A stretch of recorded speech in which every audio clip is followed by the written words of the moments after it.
Hi friends, ఈరోజు story చాలా ఇంట్రెస్టింగ్గా ఉండబోతోంది. చంద్రపై కోపమున్నట్లు విరాట్ యాక్ట్ చేస్తాడు. శృతికి ఆస్తి లేదని సరోజ, రాజ్ తెలుసుకుంటారు. అన్నయ్య మారిపోయాడని క్రాంతి నమ్ముతాడు. శాలిని కూడా చంద్ర ఒంటరిదయ్యిందని అనుకుంటుంది. రాజ్, శృతి శోభనమేర్పాట్లు చేస్తారు. ఇంకా స్టోరీలోకి వెళ్లే ముందు ప్లీజ్ సబ్స్క్రైబ్ చేసి లైక్ చేయండి ఫ్రెండ్స్, ప్లీజ్. రఘురాం చెప్పినా చంద్రకు సారీ చెప్పనని విరాట్ అంటాడు. ఈ ఇంట్లో ఇంతవరకు ఏ మగాడూ చెయ్యని పొరపాటు నువ్వు చేశావని రఘురామంటాడు. శాలిని క్రాంతితో ప్రేమగా ఉంటుంది. అందుకే వాడికి కొట్టే అవసరం రాలేదు. నా మాట విని బుద్ధిగా ఉండాలని విరాటంటాడు. ఇంకోసారి నువ్వు అలా ప్రవర్తిస్తే మాక్కూడా బాధ కలుగుతుందని రఘురాం లోపలికి వెళ్ళిపోతాడు. అందరూ వెళ్ళాక విరాట్, చంద్రకళ నవ్వుతూ హైఫై ఇచ్చుకుంటారు. మరోవైపు కార్యం క్యాన్సిలని మీ అత్త అంటోందని రాజ్తో సరోజ అంటుంది. శృతి ఒప్పుకుంది కాబట్టి ఏమిబ్బంది లేదని రాజ్ చెప్తాడు.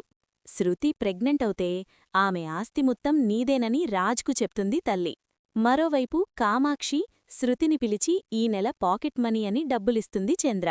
మీలా దిక్కులేక తల దాచుకోవడం లేదని కామాక్షి శృతితో చంద్ర అన్న మాటలను రాజ్, సరోజ వింటారు. నా పాకెట్ మనీ ఏది అని శృతి అడిగితే అది నీ భర్తనడుక్కో, నీకు పెళ్లయిందని చంద్ర అంటుంది. ఈ మాటలు విని రాజ్, సరోజ షాకవుతారు.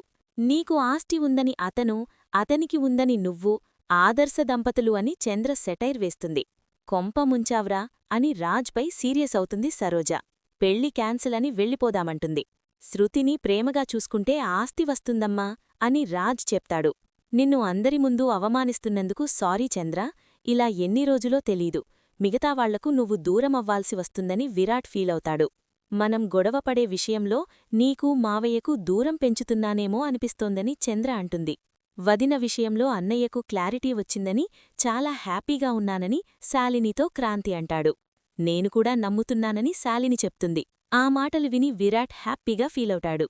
చంద్రను ఒంటరిదాన్ని చేశానని శాలిని అనుకుంటుంది. శృతి, రాజ్ ఫస్ట్ నైట్కు ఏర్పాట్లు చేస్తున్న చంద్ర దగ్గరకు వచ్చి హగ్ చేసుకుంటాడు విరాట్. క్రాంతికి నామీద ఉన్న నెగిటివ్ ఫీలింగ్ పోయిందని చెప్తూ విరాట్ హ్యాపీగా ఫీలవుతూ చంద్రను దగ్గరకు లాక్కుంటాడు. చంద్రను ముద్దు పెట్టుకోవాలనుకుంటాడు. ఎత్తుకొని బెడ్మీద వేయబోతుంటే జగదీశ్వరి వస్తుంది. అప్పుడే మళ్లీ కోపంగా ఉన్నట్లు నటిస్తారు. చంద్ర, శాలిని కలిసి ఫస్ట్ నైట్ కోసం శృతిని రెడీ చేస్తారు. ఏంటి, కంగారుగా ఉందా అని జగదీశ్వరి అడుగుతుంది. మోసం చెయ్యాలనుకోవాలంటే డబ్బులు తీసుకుని వెళ్ళిపోయేవాడు. కాని గుడిలో పెళ్లి జరిగింది. ప్రేమతో ఉండండని జగదీశ్వరి అంటే సరేనని శృతి ఇలా అంటుంది. అయ్యో అత్తయ్య, నువ్వు మళ్ళీ మళ్ళీ చెప్పాల్సిన పనిలేదు. నా లైఫ్ విషయంలో నాకొక క్లారిటీ వచ్చింది. సిట్యువేషన్స్కి తగ్గట్టుగా నేను అడ్జస్ట్ అవుతూ నా లైఫ్ని సెట్ చేసుకుంటాను అని చెప్తుంది శృతి. ఇంక చంద్రకళ కిచెన్లో ఉంటుంది. చంద్రకళ దగ్గరికి శాలిని వస్తుంది. ఏంటి, నేను ఎక్కడికి వెళితే అక్కడికి ఫాలో చేస్తూ వస్తున్నావ్ అని చంద్ర శాలినిని అడుగుతుంది. ఇందాక జలరాజ్కి క్లాస్ పీకుతూ నన్ను ఇండైరెక్ట్గా పాయింటౌట్ చేశావుగదా, అది తప్ప నువ్వింకేం చెయ్యలేవు చంద్రా అంటుంది. ఇప్పుడు క్రాంతి నిన్ను పూర్తిగా నమ్మి నీ తప్పుల్ని కనిపెట్టలేకపోవచ్చు. మా ఆయన నేను తప్పు చేసి మభ్యపెడుతున్నానని ప్రస్తుతానికి నమ్మచ్చు. కాని అవేవీ శాశ్వతం కాదు అని చెప్తుంది చంద్రకళ. అయ్యేలా చేస్తాను. అన్యోన్యంగా కలిసిన మీ మధ్య అగ్గిరాజేసేదాన్ని, ఆ మంటని పెంచి మీ బంధాన్ని బూడిద చెయ్యలేనా అంటుంది శాలిని. నువ్వు నా కాపురాన్ని కాల్చేసేలోపే నేను నీ కుతంత్రాన్ని క్రాంతికి తెలిసేలా చేస్తాను అని చెప్తుంది చంద్రకళ. మరిన్ని అప్డేట్స్ కోసం ప్లీజ్ సబ్స్క్రైబ్ చేయండి.